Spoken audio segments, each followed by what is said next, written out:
Любовь к туризму в Сочи прививают, начиная с самого юного возраста. В детском саду 67 провели туристическую квест-игру для дошкольников курорта в поисках синей птицы. Причем это не просто развлечение, а по сути инновационная программа дошкольного воспитания. Как проходили соревнования и в чем его особенности, расскажет наш корреспондент Алексей Величко.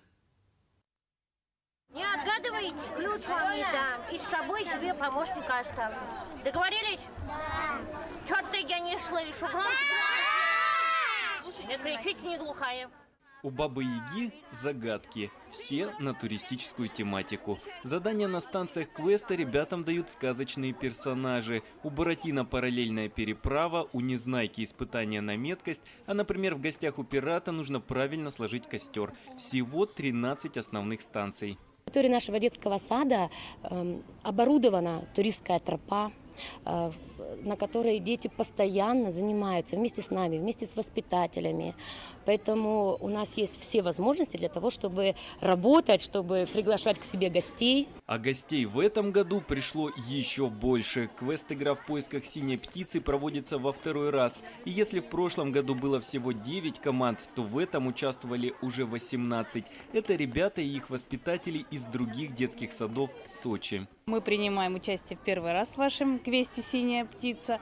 Пришло приглашение на детский сад, и мы решили не отказываться. Потому что очень интересно, увлекательно. Это впервые на самом деле, когда среди деток дошкольного возраста присутствуют элементы скалолазания.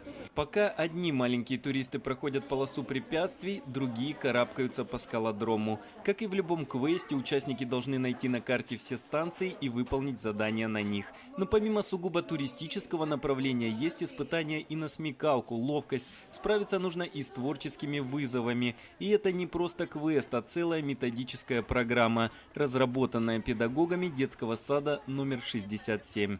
Классические виды деятельности для детского сада – это театральная деятельность, музыка, рисование и так далее.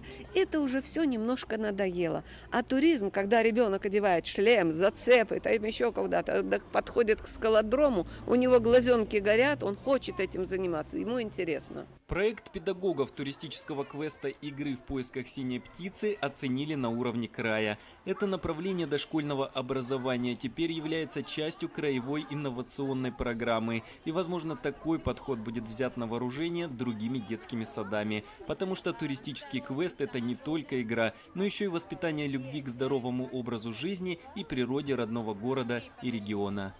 Алексей Величко, Александр Сарычан. Время новостей.